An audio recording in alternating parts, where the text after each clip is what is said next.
Okay बेटा, हम लोग पहुंचे टैक्सेशन में। ये हमारा सब्जेक्ट है टैक्सेशन। टैक्सेशन में हमारा chapter residential status of an assessee. ये पहला लेक्चर है रेसिडेंशियल स्टेटस का, ध्यान से सुनना रूल्स। इस चैप्टर में हम लोग ये डिसाइड करते हैं कि कोई भी आदमी इंडिया में कितने दिन रहता है, उसके बेस पे उस पर्सन का, उस एसएससी का स्टेटस क्या है इंडिया में। अब इंडिया में किसी भी आदमी के according to number of days of stay in India हम डिसाइड करते हैं कि उसका कौन सा स्टेटस हो सकता है। अब किसी भी इंसान का रेसिडेंशियल स्टेटस, किसी भी पर्सन का residential status in India 3 type का हो सकता है। पहला रेसिडेंट एंड ऑर्डिनरीली।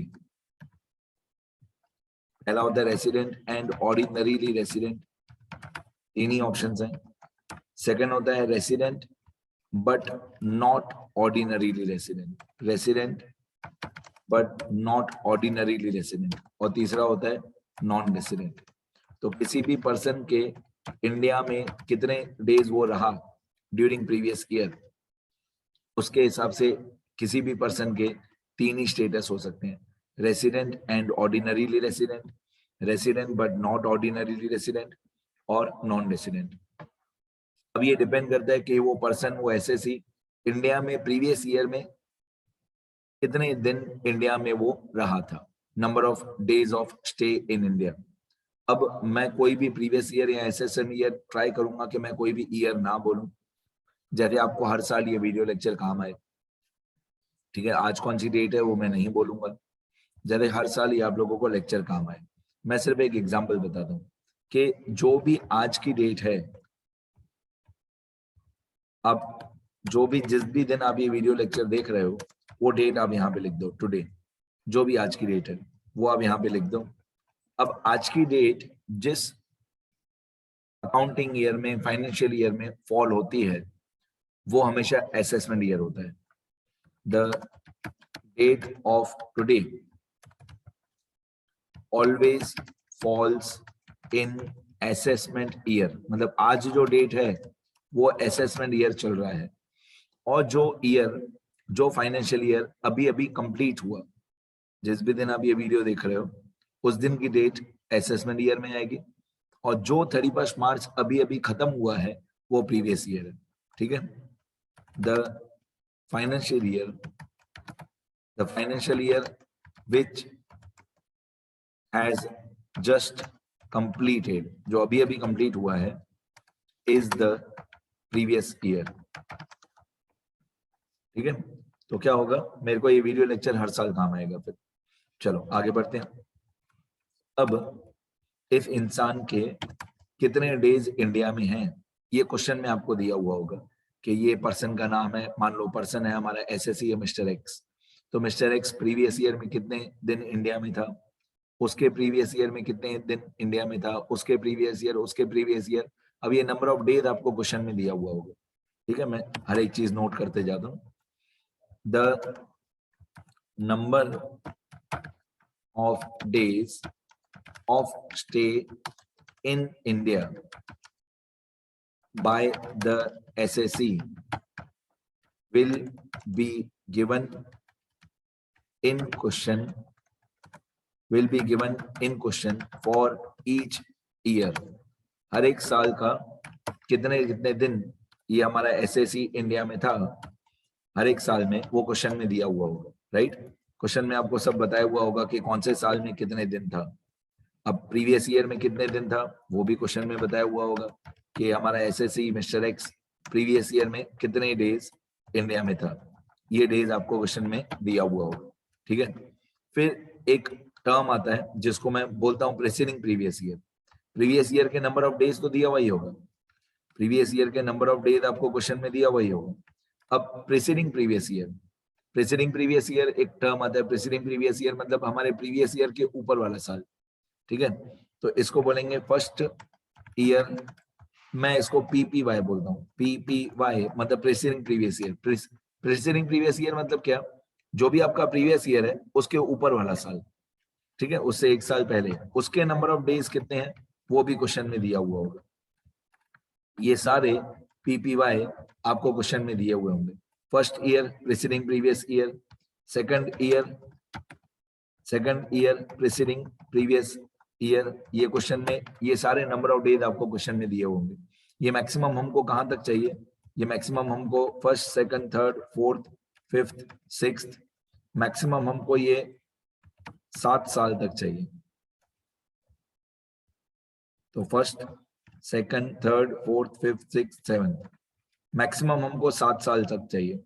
ये सब क्वेश्चन में डेटा दिया हुआ होगा। Third year preceding previous year, fourth preceding previous year, fifth preceding previous year, sixth preceding previous year और सेवंथ प्रीसीडिंग प्रीवियस ईयर।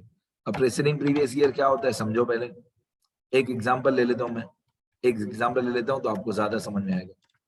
मान लो हमारा प्रीवियस ईयर है 2020-21। मान लो ये हमारा प्रीवियस ईयर है 2020-21। तो इसके ऊपर वाला साल कौन सा होगा, इसके ऊपर वाला साल होगा 2019-20।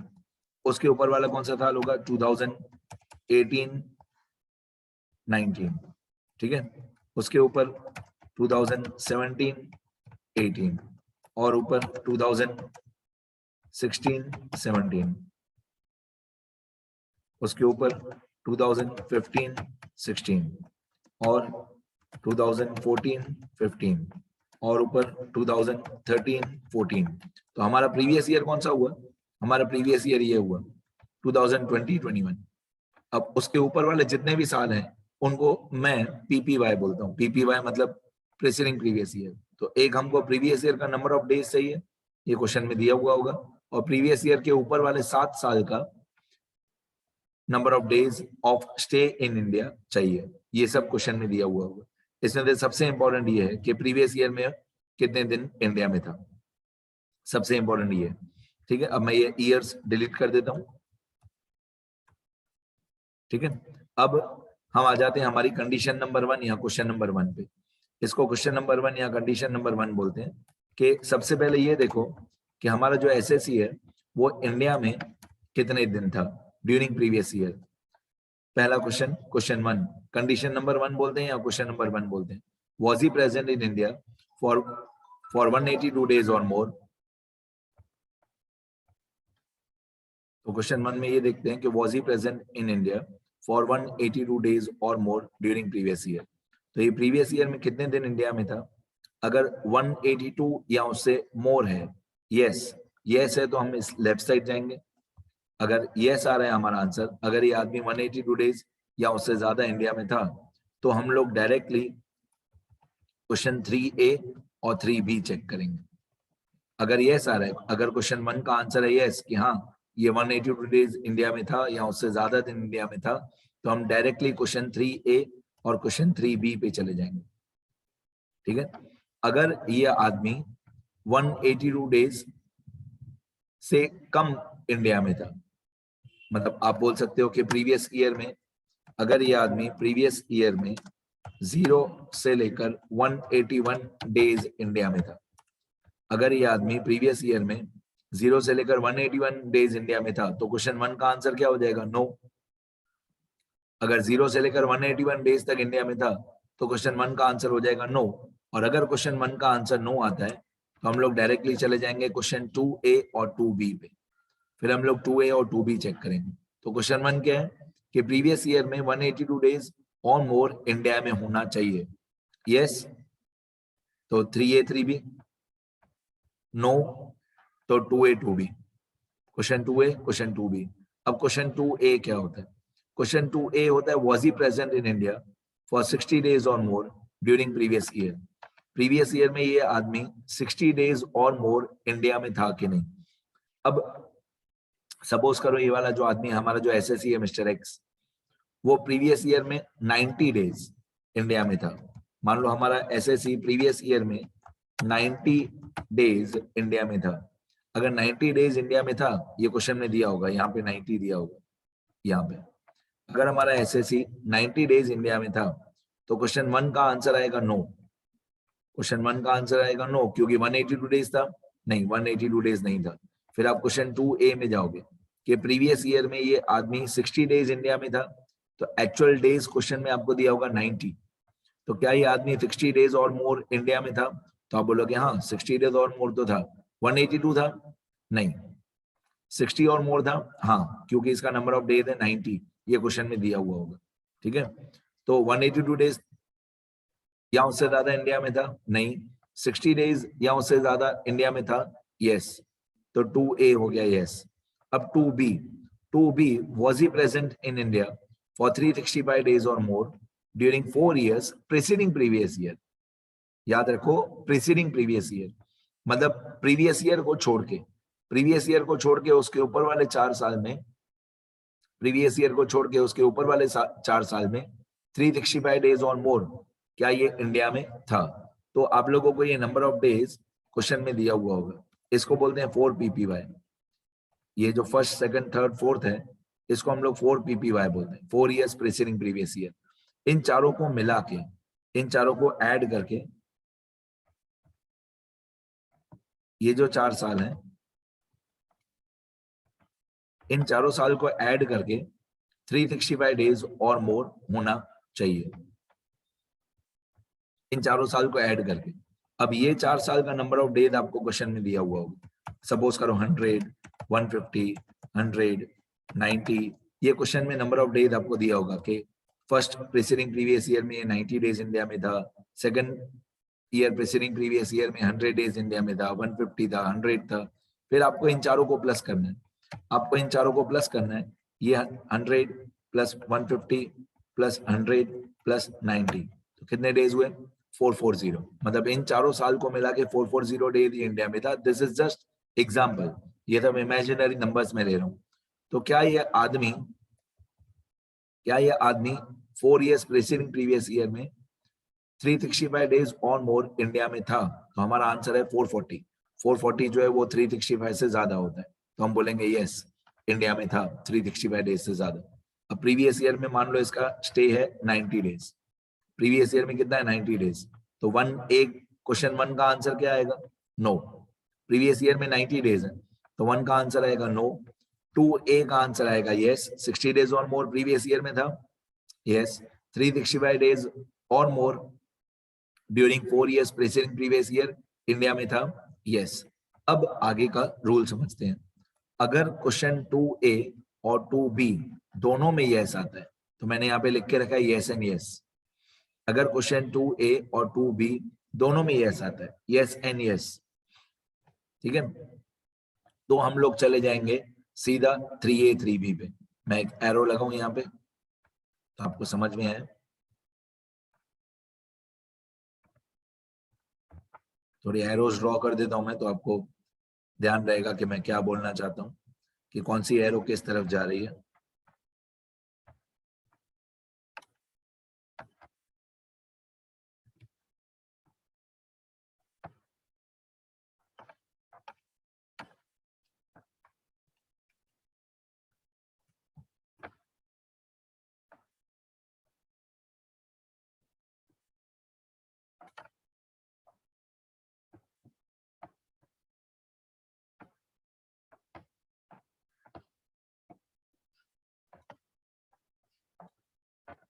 अब आपको दिखेगा कि कहां से शुरू करना है और किस तरफ जाना है।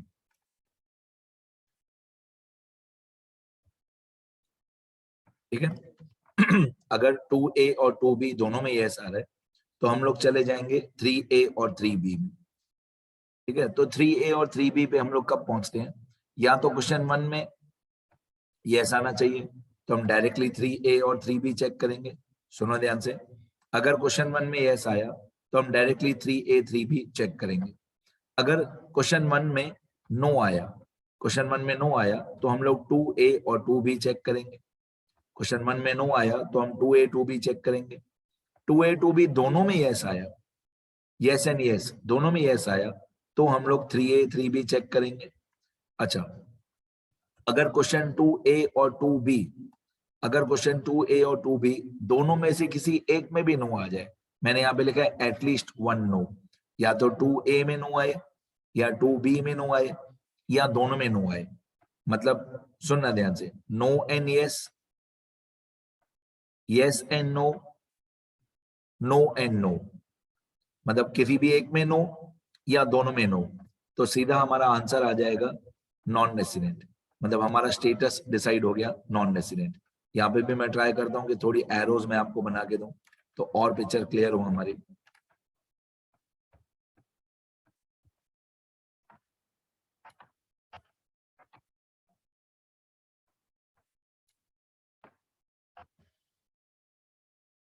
ठीक है, अगर किसी एक में भी नो आ रहा है, किसी एक में भी नो आ रहा है, या 2A में नो आया या 2B में नो आया या दोनों में नो आया, तो हमारा आंसर हो जाएगा स्ट्रेट अवे नॉन रेसिडेंट।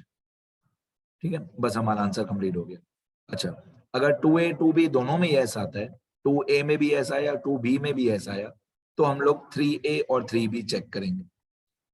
ठीक है, अब 3A और 3B चेक करने से पहले ये तो डिसाइड हो गया कि ये जो हमारा एसएससी है ये रेसिडेंट तो है ही। जब आप लोग 3A 3B पे पहुंचे, तो 3A 3B पे पहुंचने से पहले आप इतना डिसाइड कर लो कि ये हमारा एसएससी रेसिडेंट तो है ही, बिफोर चेकिंग 3A और 3B। रेसिडेंट तो है ही, लेकिन कौन से टाइप का रेसिडेंट, ऑर्डिनरीली या नॉट ऑर्डिनरीली। रेसिडेंट तो है ही, जब भी आप 3A 3B चेक कर रहे हो, आप 3A 3B पे पहुंचे उससे पहले ही रेसिडेंट तो ये है ही। तो रेसिडेंट किसको बोलते हैं, जिसमें क्वेश्चन 1 का आंसर यस हो, या 2A और 2B दोनों में, दोनों के दोनों यस हो, या 1 का आंसर यस होना चाहिए या 2A 2B दोनों का आंसर यस होना चाहिए, तो ये आदमी रेसिडेंट तो हो गया। ठीक है, 1 में यस आ गया था तो भी रेसिडेंट है, 2A 2B दोनों में यस आया था तो भी ये रेसिडेंट तो है ही। अच्छा, अब रेसिडेंट तो है लेकिन कौन से टाइप का रेसिडेंट है, सुनो। 3A होता है, क्वेश्चन नंबर 3A होता है, was he resident in India during at least 2 years out of 10 years preceding previous year। ठीक है, ये पॉइंट हम लोग बहुत ज्यादा डिटेल में बाद में डिस्कस करेंगे, बट इस पॉइंट का आंसर आप हमेशा यस लिख देना। थर्ड पॉइंट का क्वेश्चन 3A का जो आंसर है वो आप हमेशा यस ही लिख देना, always yes, without checking, without actually checking कि ये यस था कि नहीं। तो 3A का आंसर आप हमेशा यस लिख देना, मतलब 10 years प्रेसिडिंग प्रीवियस ईयर में, 10 years प्रेसिडिंग प्रीवियस ईयर में, 10 years प्रेसिडिंग प्रीवियस ईयर्स में से एटलीस्ट 2 years में वो इंडिया का रेसिडेंट होना चाहिए। इसका आंसर हमेशा यस होता है, ऑलवेज यस, चेक करने की जरूरत नहीं है। अच्छा, question 3B, was he present in India for 730 days or more during 7 years preceding previous year। मतलब क्या ये इंडिया में 730 डेज और मोर था ड्यूरिंग 7 PPY। 7 PPY मतलब प्रीवियस ईयर को छोड़ के उसके ऊपर वाले 7 साल में 730 डेज इंडिया में होना चाहिए। ये मैं आपको यहाँ पे लिख के बता दूं, ये नंबर ऑफ डेज क्वेश्चन में दिया हुआ होगा। अब मान लो यहाँ पे है 200 डेज, यहाँ पे है 190 डेज और यहाँ पे है 140 डेज। अब इन सातों साल को मिला के 7 ईयर्स को कंबाइन करके इंडिया में ये आदमी 730 डेज होना चाहिए। ये 7 साल, ये सातों साल मिला के, मतलब 90 100 150 100 140 190 200, फर्स्ट PPY से लेकर 7th PPY तक, इन सबको प्लस करके 730 डेज ये आदमी इंडिया में होना चाहिए। तो मैं इन सबको प्लस कर देता हूँ, सुनना ध्यान से, मैं एक सम का फॉर्मूला लगा देता हूँ, इक्वल टू सम, उसके अंदर 200 190 140 100 150 100 90, ये 7 साल आएंगे, इनका टोटल कितना आया 970। अब क्या ये आदमी 730 डेज और मोर इंडिया में था ड्यूरिंग 7 PPY, तो हमारा एक्चुअल आंसर है 970, तो हम बोलेंगे हाँ ये इंडिया में था, क्योंकि हमारा एक्चुअल आंसर आ रहा है 970, तो क्या ये 730 डेज से ज्यादा इंडिया में था, तो हम बोलेंगे हाँ 730 डेज से ज्यादा इंडिया में था। एक बात का ध्यान रखना, सब जगह पे और मोर ही है, देखो यहाँ पे था 182 और मोर, यहाँ पे था 60 और मोर, यहाँ पे 365 और मोर, यहाँ पे 730 और मोर, सब जगह पे और मोर ही है। तो क्या ये आदमी 730 डेज और मोर इंडिया में था during 7 years preceding previous year, तो हमारा आंसर आएगा यस। तो 3A का आंसर हमेशा यस होता है विदाउट एक्चुअल चेकिंग। हाँ लिखेंगे सही हम लोग सम्स में 3A की कंडीशन, पर आंसर हमेशा हम लोग यस ही लिखेंगे। 3B में 730 days और more during 7 years preceding previous year, तो हम लिखेंगे यस। ठीक है, तो 3A भी यस आया, 3B भी यस आया। अगर दोनों यस आए, यस एंड यस, अगर दोनों यस आए तो हमारा स्टेटस होगा रेसिडेंट एंड ऑर्डिनरीली रेसिडेंट। दोनों जगह भी यस आया तो हमारा स्टेटस होगा रेसिडेंट एंड ऑर्डिनरीली रेसिडेंट। और आगे बढ़े, एक दो पॉइंट्स और बताऊं, सुनते रहो।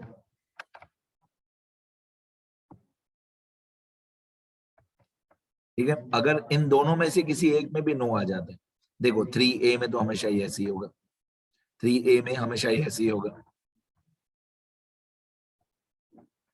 ओके, मैं फिर से बोलूं, 3A का आंसर हमेशा यस होगा।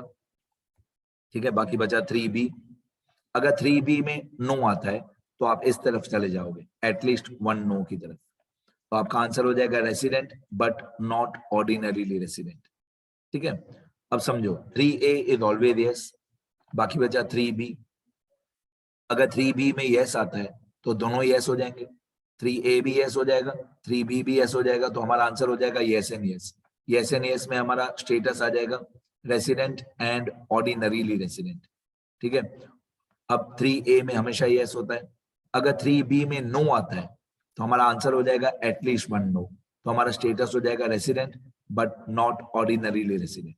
ठीक है, फिर जब हमारा पूरा क्वेश्चन आंसर कंडीशन सारे खत्म हो जाते हैं, जब हमारा क्वेश्चन आंसर कंडीशन सब कुछ खत्म हो जाता है, तो लास्ट में हम लोग कंक्लूजन लिखते हैं।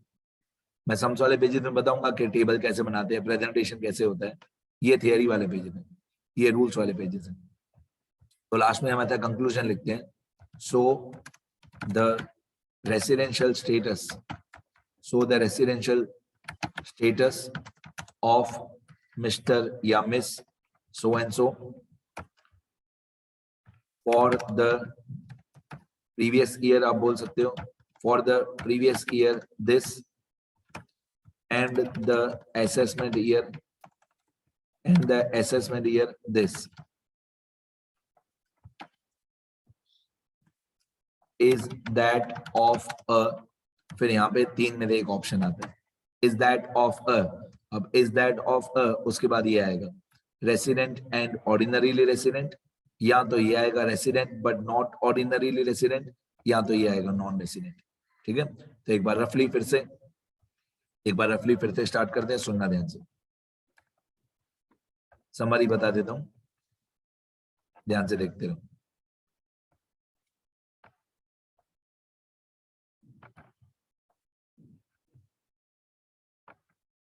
देखो, अगर क्वेश्चन 1 में यस आए तो डायरेक्टली 3A 3B में जाना है।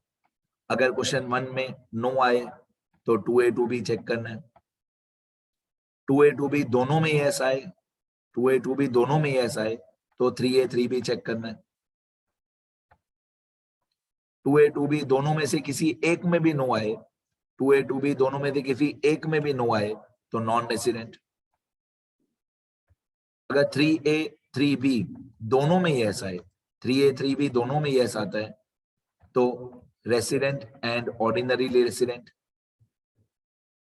अगर 3A 3B दोनों में से किसी एक में भी नो आता है, एटलीस्ट 1 नो या दोनों नो, तो resident but not ordinarily resident. ठीक है, तो ये फ्लो चार्ट है, ये अच्छी तरह से लिखना है आपको, और भी रूल्स बताऊंगा धीरे धीरे, और लास्ट में जब हमारा आंसर कंप्लीट हो जाए तो ये कंक्लूजन लिखना है। ठीक है, तो ये पूरा फ्लो चार्ट मैं अच्छी तरह से एक बार दिखा देता हूँ, तो जो लोग रिकॉर्डेड वीडियो देखेंगे वो लिखें सारे रूल्स अच्छी तरह। ये मेरा नाम और नंबर है, कभी भी कोई भी चैप्टर सीखना हो मेरे को फोन, व्हाट्सएप, SMS आप लोग कर सकते हो। मैं स्क्रॉल कर देता हूँ धीरे धीरे, ये सब आप थियरी वाले पेजेस में लिखना, रूल्स वाले पेजेस में। ठीक है,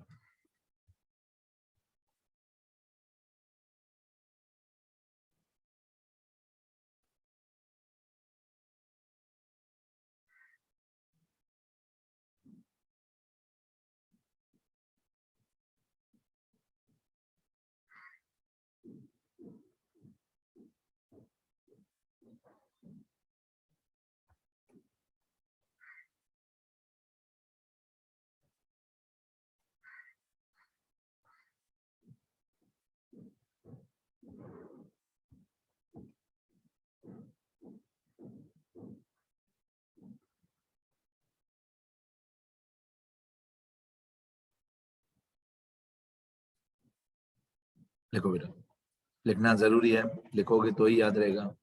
फटाफट लिखो बेटा, शुरू करो।